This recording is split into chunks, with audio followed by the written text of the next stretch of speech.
좌우 앞뒤 성도님들과 함께 축복하며 인사하겠습니다. 사랑합니다. 사랑합시다.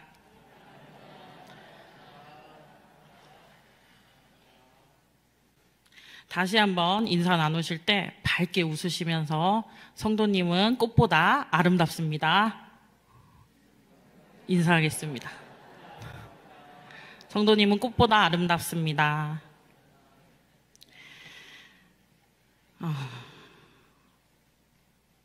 제가 청년 때 일인데요. 그때 저는 직장 생활을 하고 있었고 이제 신학부에 편입을 앞두고 있었던 상태였어요. 주일 청년부 예배가 끝나고 다 같이 차를 마시면서 교제의 시간을 가져고 있었는데 그때 뭐 자세히 기억은 안 나지만 어떤 종교적인 이런 문제들을 토론하고 있었던 것 같아요. 그 자리에 여러 청년이 있었는데 신학부 편입을 앞두고 있었던 저와 또 신대원 입학을 앞두고 있었던 한 청년에게 그때 당시 담당 목사님께서 질문을 하셨어요. 기독교인들에게 복음을 전해야 될까? 여러분들도 한번 대답해 보시겠어요? 마음속으로. 기독교인들에게 복음을 전해야 할까요? 그래서 저와 그 청년은 뭐라고 대답했냐면요. 뭐라고 대답했을까요? 네, 전하지 않아도 돼요. 이렇게 대답했어요. 그 이유는 교회를 다니니까요. 이 질문의 의도와 답을 목사님께서는 알려주지 않으시고요. 어떤 코멘트도 하지 않고 그냥 넘어갔는데 나중에 제가 신학교에 입학하고 또 사역을 시작할 때쯤 돼서야 스스로 깨닫게 되었습니다. 그때 나의 대답이 틀렸구나. 복음을 전한다는 것이 쉽게 말해서 예수님을 전하는 것, 구원의 삶으로 이끄는 것인데 저는 그저 교회를 다니면 된다라고 생각했던 것 같아요. 그때 담당 목사님께서는 복음이 영적으로 자는 자들을 깨우고 입술로만 전하는 복음이 아니라 내 이웃을 사랑하라는 하나님의 말씀을 먼저 교회 안에서 성도들이 먼저 살아내야 한다는 의미를 가지고 물어보셨던 것 같아요. 좀 더 성숙한 신앙의 자세로 복음과 구원의 본질을 스스로 깨닫기를 바라는 의도를 뒤늦게 알게 되었습니다. 어느 때는 뜨겁지만 날마다 삶에서 발버둥치는 노력이 없으면 다시 어느새 구원의 감격을 잊고 사는 연약한 사람들이라 예수님을 믿는다 할지라도 복음 위에 날마다 우리의 영혼을 깨워야 할 것입니다. 살아계신 하나님의 아들 예수님으로 우리의 신앙의 뿌리를 다시 한번 점검해보는 이 시간 되기를 주님의 이름으로 소망합니다. 오늘 우리에게 주신 말씀은 예수님의 계보입니다. 족보입니다. 오늘 수요예배 설교 순서를 맡게 돼서 일찍이 큐티인 본문으로 오늘 말씀이 어딜까 확인을 했는데요. 확인을 하고 사실 좀 당황스러웠습니다. 누가복음이라서 예수님의 이야기가 예수님이 하신 일들이 많이 등장하니까 이야기로 풀어갈 수 있겠다라는 기대로 딱 본문을 확인했는데요. 예수님의 계보였습니다. 계보라고 해서 하나님의 말씀이 아닌 것이 아닌데 하나님을 포함해서 무려 78명의 이름이 등장하는 이 이름이 빼곡하게 적힌 이 본문을 어떻게 묵상하고 나눠야 할까 고민이 참 많이 되더라고요. 살짝 웃으시라고 드린 말씀인데 안 웃으셔가지고 이것도 조금 당황스럽습니다. 네. 열심히 일하고 오시고 히터도 뜨겁고 옷도 따뜻하게 입으셔서 좀 피곤하시겠지만 졸리기 전에 끝나는 설교를 오늘 한번 해보도록 하겠습니다. 네. 성경을 보다 보면 족보, 계보가 참 많이 기록되어 있습니다. 창세기 5장부터 시작해서 계속 등장하는 족보, 누가 누구를 낳고 누가 누구를 낳고 몇 세에 죽었더라. 사실 좀 지루하기도 하고요. 그래서 그 부분을 빼고 읽는 분들도 계실 것이고 아무 생각 없이 그냥 글자로만 보시는 분들도 계실 것 같습니다. 물론 성경에 왜 족보가 있지?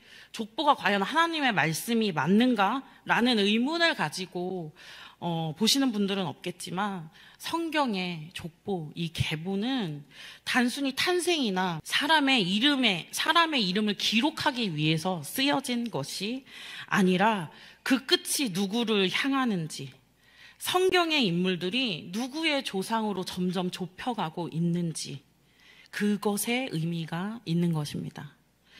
그래서 구약에 나오는 계보들은 인류의 족보에서 예수 그리스도가 오실 이스라엘로, 또 이스라엘 안에서 더 구체적으로 예수의 조상으로 좁혀져 가는 계보입니다. 예수님의 계보는 사복음서 중에서 마태복음과 누가복음에만 기록되어져 있습니다. 그래서 많은 학자들은 마태복음과 누가복음의 계보를 비교해서 보곤 하는데요.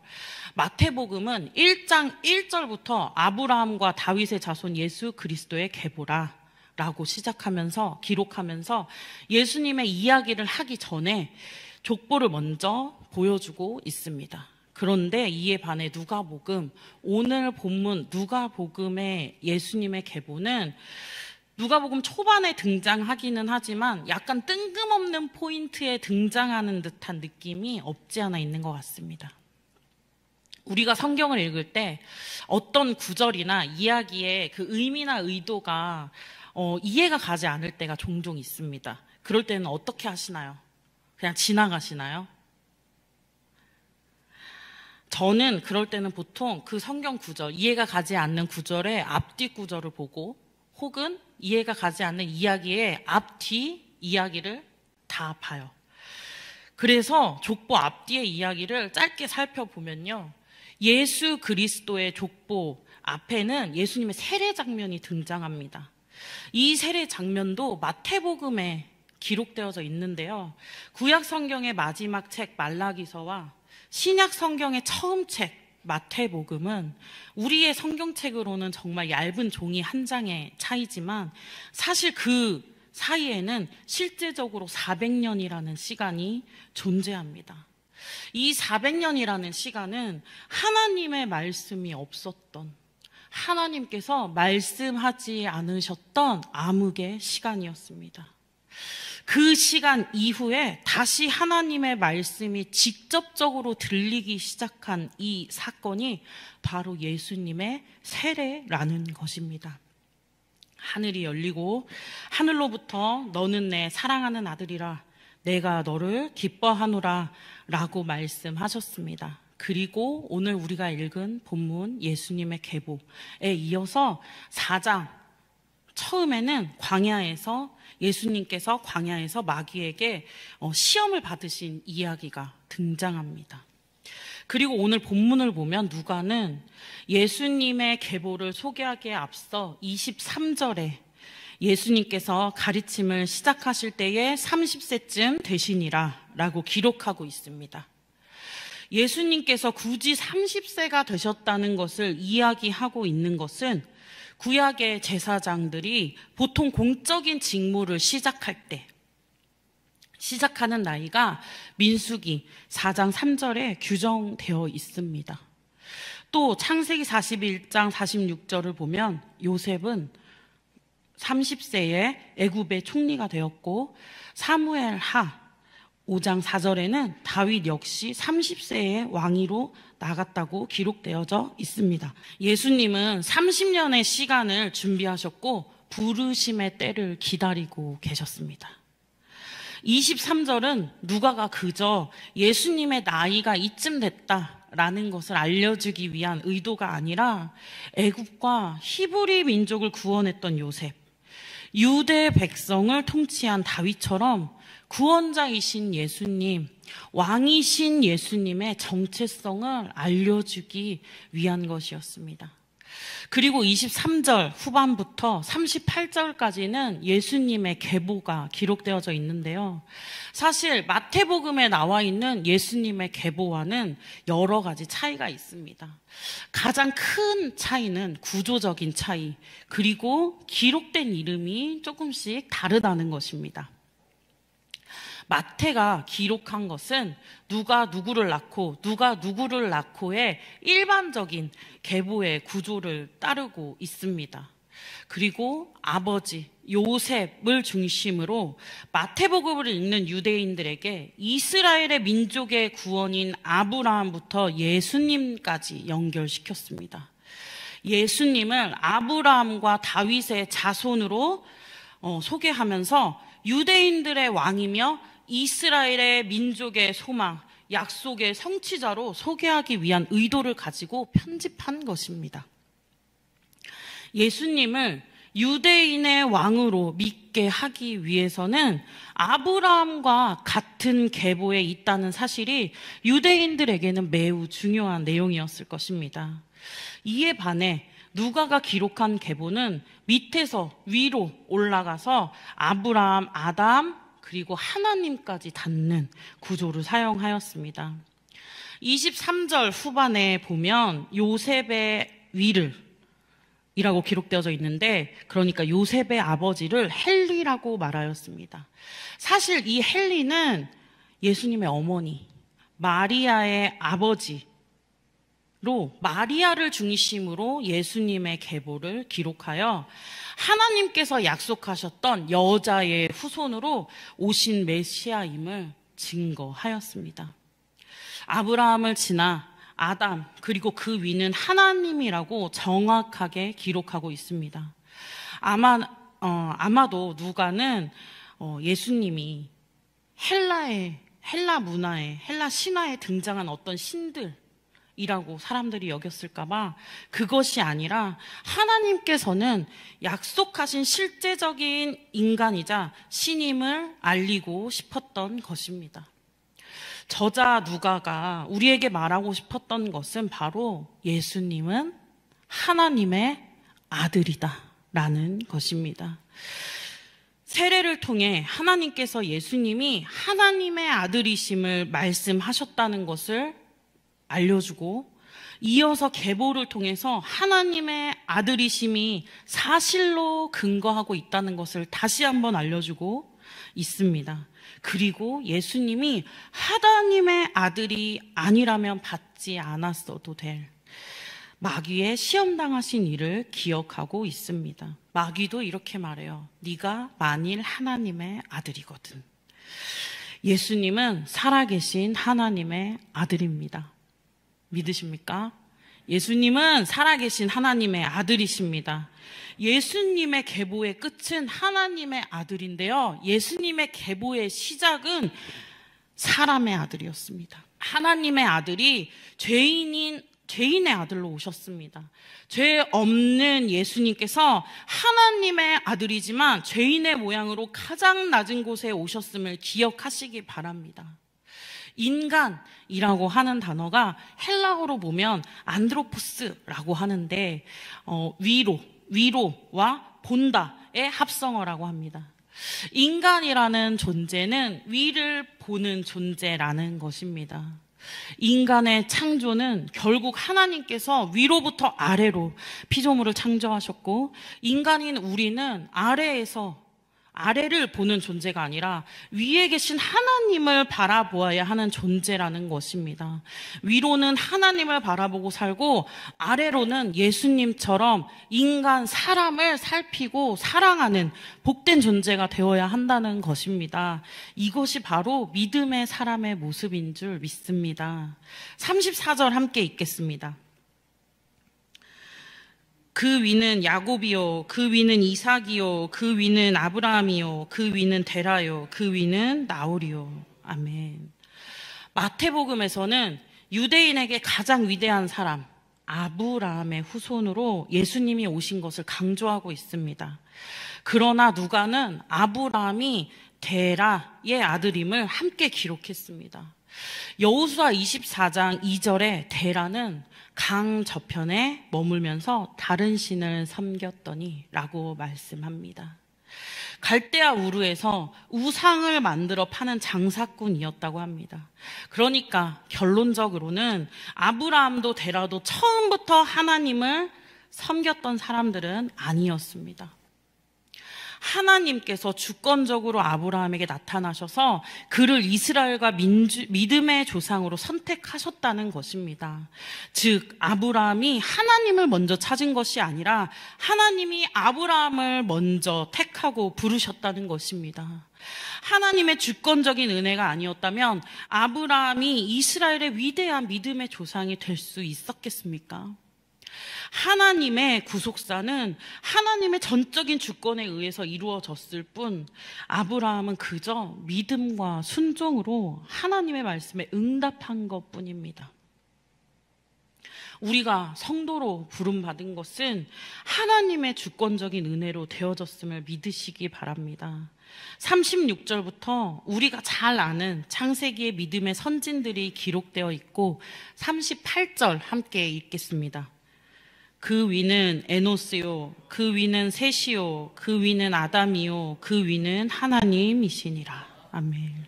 먼저 에노스는 아담의 손자인데요.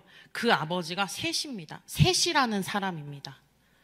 이름이 셋입니다. 아담이 아들 가인과 아벨을 낳았지만 아인이 가벨을 죽이고 맙니다. 그래서 가인은 살았으나 죽은 자가 되었습니다. 그리고 하나님께서 죽은 아벨 대신에 셋이라는 아들을 주셨고 이 셋이 에노스를 낳았습니다. 창세기 4장 26절에 셋도 아들을 낳고 그 이름을 에노스라 하였으며 그때의 사람들이 비로소 여호와의 이름을 불렀더라 말씀하십니다. 이 셋과 에노스의 후손이 하나님을 섬기는 신앙을 지켜온 믿음의 주역들이 된 것입니다. 하나님을 찬양하라 라는 뜻의 마할랄레, 하나님과 동행하며 하늘로 들림받은 에녹, 구원의 방주 노아, 그리고 셈의 후손 중에 아브라함이 출생하면서 이스라엘 민족이 가나안 땅을 점령하게 된 것입니다. 하나님의 구속사는 주권적이지만 사람을 통해 이루어져 가짐을 믿으시기 바랍니다. 오직 하나님의 은혜로 이루어지는 구속사 안에 믿음의 사람들은 믿음과 순종으로 하나님 앞에 보였다는 것을 기억하시기 바랍니다. 무엇보다 예수님의 계보가 지나간 믿음의 사람들의 역사가 아니라 오늘 이 시간 함께하는 우리 모두의 역사가 되기를 주님의 이름으로 축복합니다. 사랑하는 성도 여러분, 우리는 하나님 안에서 순종과 믿음의 역사를 살아내시길 바랍니다. 그리고 우리는 예수님을 닮아 낮아지는 삶을 살아가야 합니다. 먼저는 이 교회 안에서, 공동체 안에서, 성도의 교제 안에서 낮아지시기를 바랍니다. 입술로만 전하는 복음이 아니라 우리가 먼저 서로를 사랑하고 섬기지 아니하면 살아있는 복음, 능력 있는 복음은 전할 수 없습니다. 나의 언어로 공동체가 변화되어지고 나의 손길로 공동체의 위로가 전해질 수 있다는 것입니다. 목사와 전도사만 그렇게 살아야 되는 것이 아니라요, 우리는 땅끝까지 이르러 복음을 증거하는 사명을 받은 사람들입니다. 그 사명의 시작, 그리고 하나님의 구속사의 주권 아래 믿음과 순종으로 응답하는 은혜가 우리 공동체 가운데, 우리 교회 안에 먼저 있기를 바랍니다.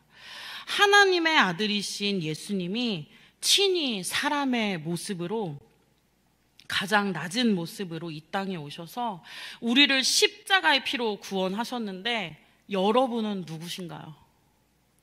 우리는 누구인가요? 하나님의 아들, 하나님의 딸이지요. 믿으십니까? 이것이 바로 우리의 정체성입니다. 하나님의 아들, 하나님의 딸이 그리스도인, 여기에 모인 우리의 정체성인 줄 믿습니다. 이 정체성으로 믿음의 자존감을 붙들고 살아가시길 살아가시길 바랍니다. 예수 그리스도의 십자가를 경험했고 예수님의 부활과 살아계심을 믿고 살아가고 하나님의 구원하심을 기대하며 살아가는 우리가 되기를 바랍니다. 그러면 십자가 지셨던 예수님, 죽기까지 낮아지셨던 예수님, 하나님의 아들로서 인간의 계보에 기록되신 예수님, 그 겸손하신 예수님 닮은 우리가 되기를 바랍니다. 하나님의 구속사, 영혼을 살리는 그 일이 우리 공동체, 교회 안에 먼저 이루어지기를 소망합니다. 그래서 예수님의 계보에 기록된 믿음의 선진들처럼 하나님의 구속사역에 우리의 이름이 기록되어지는 은혜가 있기를 주님의 이름으로 소망합니다. 무엇보다 세상 끝날까지 이어질 구원의 족보를 우리 광양중앙교회가 그리고 여기 모인 성도님 한 분 한 분 다 같이 써내려가는 우리 모두가 되기를 주님의 이름으로 축복합니다. 우리 이 시간 주신 말씀 기억하며 기도하겠습니다. 이 시간 주신 말씀 기억하며 기도할 때 사랑하는 주님, 우리가 하나님의 자녀라는 정체성을 회복할 수 있게 하여 주시옵소서. 예수님의 십자가를 다시 경험하고 예수님의 살아계심을 다시 고백하게 하시고 주님 오실 그때를 기대하며 서로 위로하고 사랑하는 공동체가 되게 하여 주시옵소서. 함께 기도하시겠습니다.